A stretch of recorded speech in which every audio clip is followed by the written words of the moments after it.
The date was 31st December 2005. As we approached the year 2006, Capcom celebrated the new year with an outstanding annual financial gain. As reported by GameDeveloper.com, Capcom had an increase of 418% in profit over the previous year. If you remember in our first Sengoku Basara retrospective, Capcom suffered a massive financial loss in 2003, and they suffered one of the lowest annual net income in 2004, earning only 2.17 billion yen or 8.42 million US dollars at the time. The company described the 2005 financial gain as a smooth recovery track. Their biggest contributor for this success was none other than Resident Evil 4. As of January 2006, the game was able to sell 3 million copies worldwide. Other games that contribute to Capcom's financial success were Devil May Cry 3 Dante's Awakening, Onimusha 3 Demon Siege, and Monster Hunter Portable for Japan only. At the end of 2005, Sengoku Basara sold around 167,000 copies in Japan. Although this wasn't their biggest domestic sales, but it was enough for Capcom to greenlight a sequel for the game. Capcom's biggest Japan-only sales in 2005 was Monster Hunter Portable, which sold around 500,000 copies. Capcom attempted to localize Sengoku Basara in the West by rebranding the game as Devil Kings. This was considered to be one of Capcom's biggest blunders when it comes to localization. According to the producer, Kobayashi Hiroyuki, he took out every context of Japanese history and replaced them to what he considered as dark fantasy of Devil May Cry in order to make the game more appealing to the Western audience. This resulted to a massive financial and critical flop, and Capcom decided to abandon Western localization altogether. That is until 2010 with the release of Sengoku Basara Samurai Heroes. On 13th January 2006, Capcom officially announced that a Sengoku Basara sequel is on the work. I couldn't find the teaser image, but apparently Capcom announced the sequel with an illustration of its first new character, Maeda Keiji, who became the poster boy and the main star of Sengoku Basara 2. Worth mentioning that one of the possible reasons why Capcom approved to Sengoku Basara 2 is Kobayashi Hiroyuki himself. Kobayashi wasn't just the producer of Sengoku Basara in 2005, but he was also the producer for Resident Evil 4. Since he produced Capcom's best-selling game in 2005, the company had a lot of trust on him and decided to go with more projects that he had planned. With that long introduction out of the way, let's take a deeper look at Sengoku Basara 2. Was this game better than the first one? Let's find out as we take an 18-year retrospective of Sengoku Basara 2.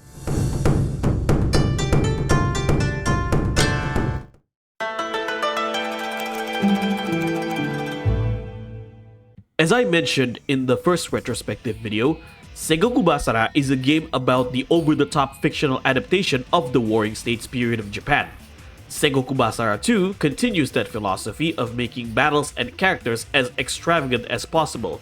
This was Capcom's way to avoid cannibalization from their competitor in Koei Samurai Warriors, and a way for players to immerse themselves in the game. It is important to mention that Koei released Samurai Warriors 2 on 24th of February 2006, so both Samurai Warriors 2 and Sengoku Basara 2 were released in the same year.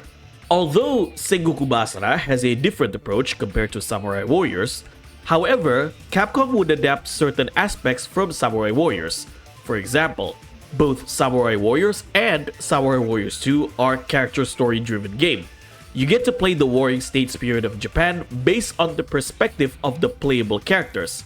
Sengoku Basara 2 approached that idea as well. In the first Sengoku Basara game, there's not much of a story being told since every character's main objective is the same. The first game has Conquest mode only, where you get to play as a character representing a clan to take control of Japan under your clan's banner. Because of this, the main campaign of Sengoku Basara is somewhat the same for every character.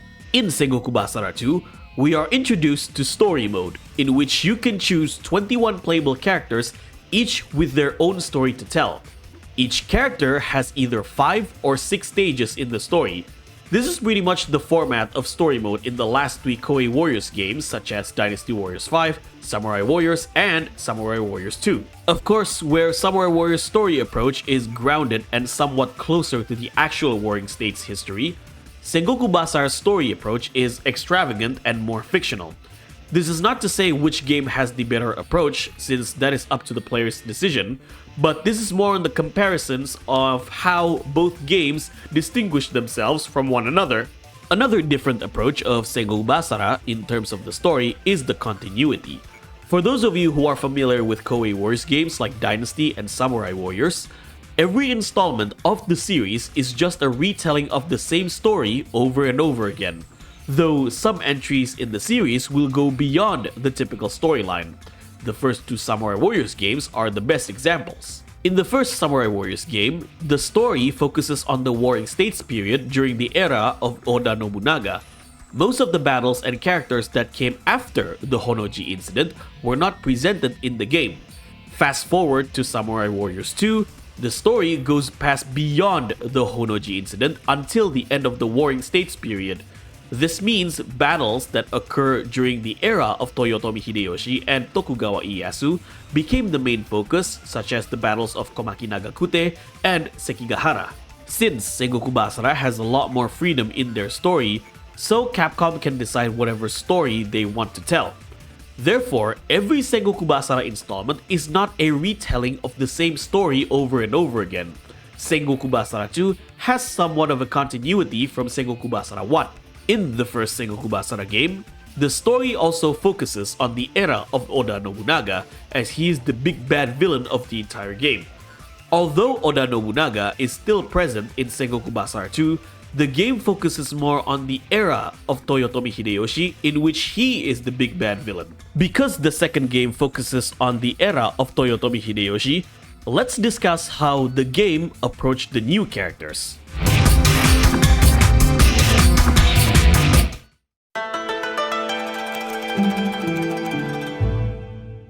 Hara Tetsuo is a Japanese mangaka who is best known to create the post-apocalyptic martial arts story Fist of the North Star. It became one of the best-selling mangas in history with over 100 million copies sold. His other famous work is a manga about Maeda Keiji called Hana no Keiji, or Keiji of the Flowers.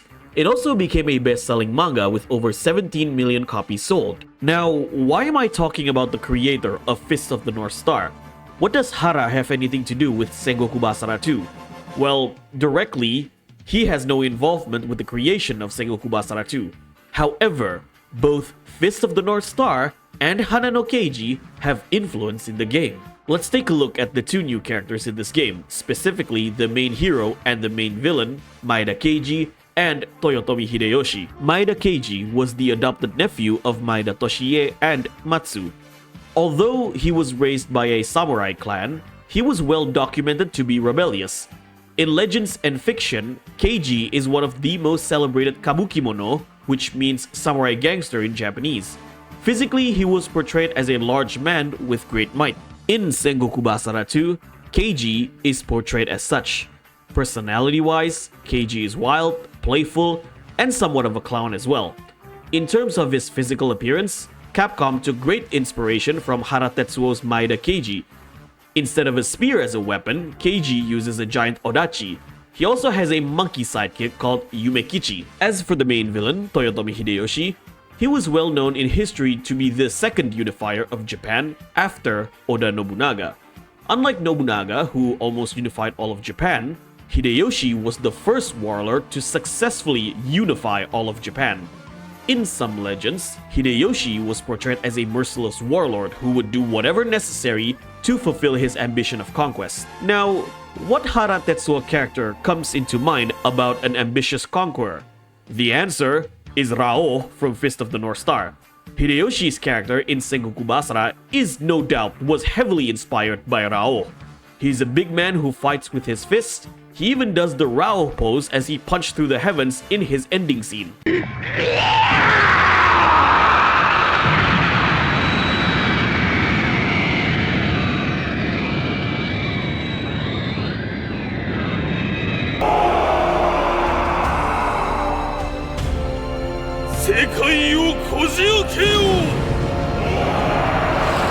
As mentioned in the first retrospective video, Sengoku Basara's idea when it comes to characters is taking their historical lore and make them as creative and outlandish as possible. The characters in Sengoku Basara 2 was once again designed by Tsuchibayashi Makoto.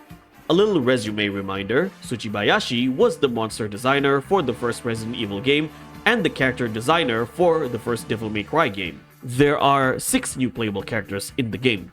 Other than Maeda Keiji and Toyotomi Hideyoshi, you got Takanaka Hanbei, Chosakabe Motochika, Mori Motonari, and Miyamoto Musashi. You have all the 16 playable characters from the first Sengoku Basara returning, and add 6 new characters in this game. So the game has a roster of 22 playable characters. Talking about every single character in this game would require each separate video in itself. We are going to focus more on the in-game elements of Sengoku Basara 2 and how they evolved from the previous game.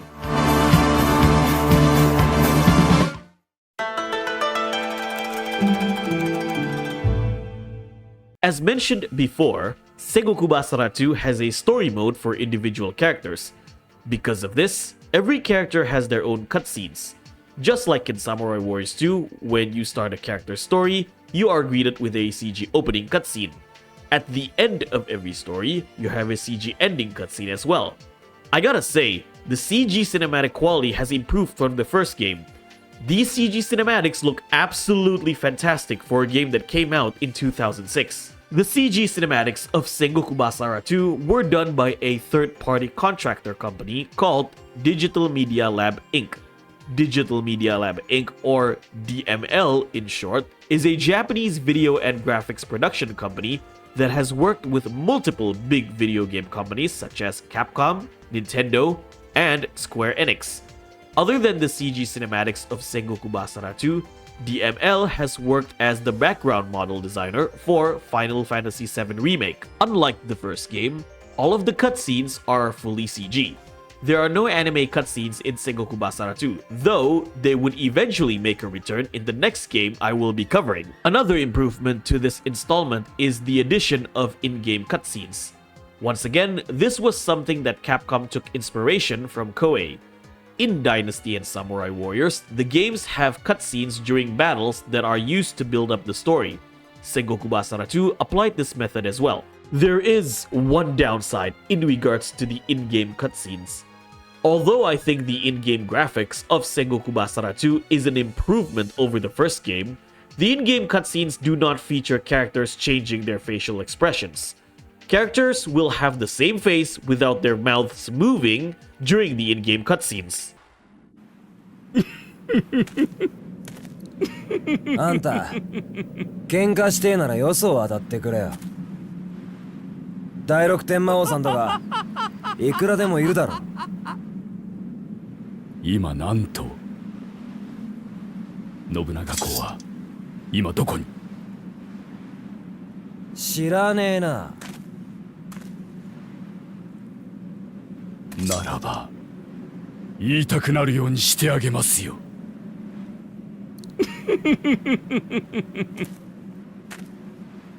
This might be a turn-off for some people.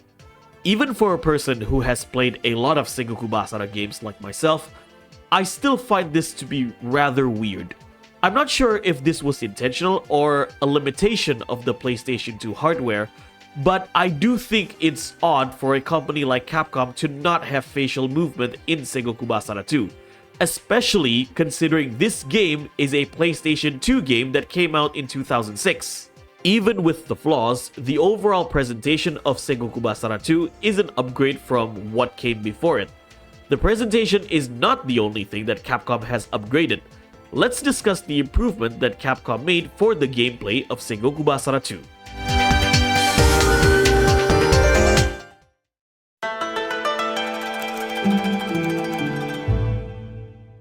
The basic gameplay of Sengoku Basara 2 is not much different from the first Sengoku Basara game. You have square for normal attack and triangle for special attack. You can only equip 2 special attacks in battle from the preparation menu, and you press the L1 button to switch the special attack. What I really like about Sengoku Basara 2's gameplay is that Capcom didn't take away what we had in the first Sengoku Basara game and they added new things to this game. Capcom adapted another idea from Koei for the combat in this game. In Dynasty Warriors 5, the game introduced Muso Rage, where you can receive a temporary buff and a stronger super attack. You can perform the Muso Rage by either getting the Muso token or achieve 100 KOs with the rare weapon. Sengoku Basara 2 has a very similar mechanic. Sengoku Basara 2 introduced the Sengoku Drive, which is basically the Muso Rage. You earn the Sengoku Drive by achieving 100 KOs. Once you have reached 100 KOs, the orb on the side of your health bar will light up. You activate the Sengoku Drive by pressing the R3 button. Activating the Sengoku Drive will give you a temporary buff, which you can use it until it runs out, or by activating the Basara attack that is going to deal increased damage and end your drive. Regarding weapons for characters, each character has 8 weapons, which is an increase over 6 weapons in the previous game. New special moves were added to all of the returning characters in the game, while they get to maintain all of their special moves from the previous game. Other than weapons, Sengoku Basara 2 allows you to unlock armor or garment pieces. Each character has a different set of armor pieces. Examples are shoulder pads for Hideyoshi, capes for Nobunaga, and arm guards for Masamune. These armor pieces allow your characters to increase their defense. It's a really unique addition to the game that shows how creative Capcom attempted to distinguish themselves from Koei's Warriors games. Have I ever talked about clones in Sengoku Basara games before? You know, the thing everyone in the Muso community despise? Sengoku Basara 2 has 22 characters in the roster and everyone is unique. I need to bring this up as well. The first Sengoku Basara game has 2 clone characters, Kasuga and Matsu. Kasuga was a clone of Sarutobi Sasuke, and Matsu was a clone of Uesugi Kenshin. In Sengoku Basara 2, Capcom gave both characters their unique weapons and movesets. Kasuga uses wired kunais, and Matsu uses a naginata. Other than story mode, you can also play Conquest mode. Conquest mode in Sengoku Basara 2 is more or less the same with what we have in the first Sengoku Basara game. Your objective is to defeat all of the rival clans and take control of Japan for yourself. The game rewards you for completing Conquest mode with an alternate costume for the character that you are playing. This is not only a good improvement for the game, but it actually gives players a reason to play other modes. Unlocking skins by playing the game. Wow, what a concept. Another side mode in this game is called Tournament mode. In this mode, you have to go through 100 rounds of beating various enemies. The game also rewards you for completing Tournament mode. If you finish 50 rounds, you will unlock the 3rd armor piece of the character you are playing. If you finish all 100 rounds, you will get the 8th weapon of your character, which is the strongest weapon in the arsenal. Once again, unlocking content by playing the game.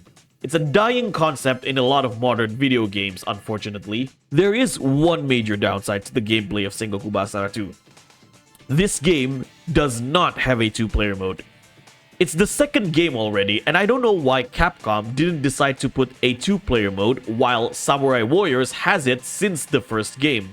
Luckily, Capcom finally added a 2-player mode in the next game that we are going to cover. Regardless of the missing 2-player mode, Sengoku Basara 2 has a solid gameplay and a rich set of content. The game will keep you busy with the amount of unlockables that you can get by playing it.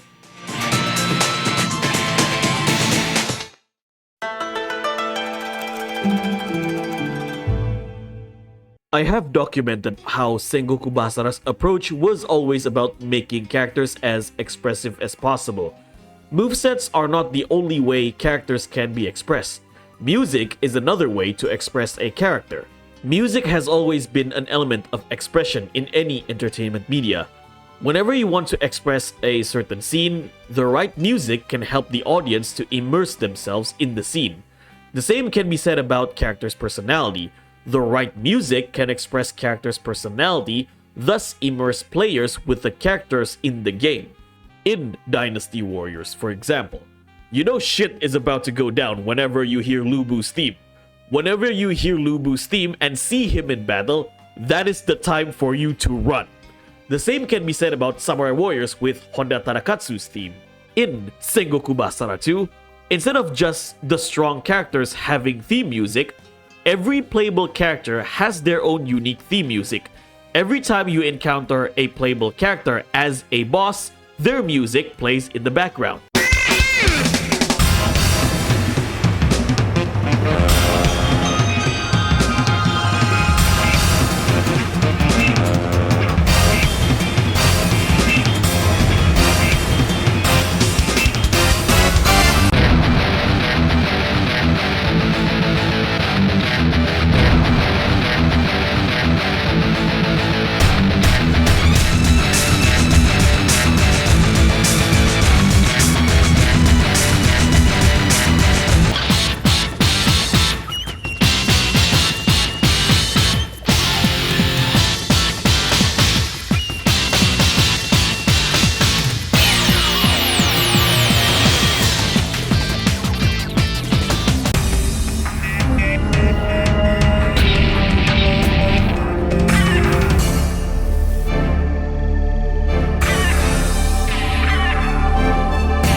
I really like this detail in Sengoku Basara 2. Not only that Capcom was able to distinguish themselves with Koei's Warriors games, but they give more personality to the characters. Not only every character has unique movesets, but they also have unique theme music. Ishii Masayoshi returned as the main composer for Sengoku Basara 2. As mentioned in the first retrospective video, Ishii is a member of T's Music, which is a famous Japanese music production company that has worked with major video game publishers such as Capcom, Nintendo, and Sega. Instead of Suzuki Marika, Kondo Rei acted as the co-composer for the game. Just like Ishii, Kondo is a member of T's Music. Kondo has worked as a composer for multiple popular Japanese game series such as the Bayonetta series, Devil May Cry 4, and the Fire Emblem series.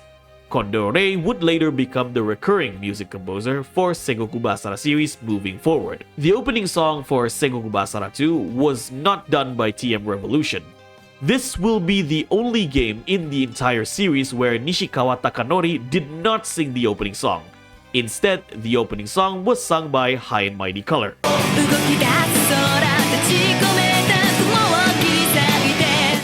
Sengoku Basara music has always been top-notch in my opinion. It's also really fascinating that Capcom used other aspects to make characters even more expressive. I always appreciate the length Capcom would go to not only make the games distinguished from their competitors, but also improve the quality while doing so.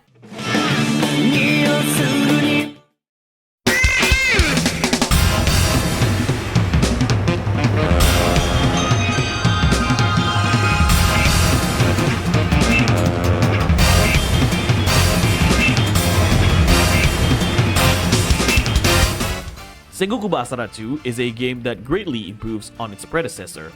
The game has better presentation, better gameplay, and a rich set of content as well.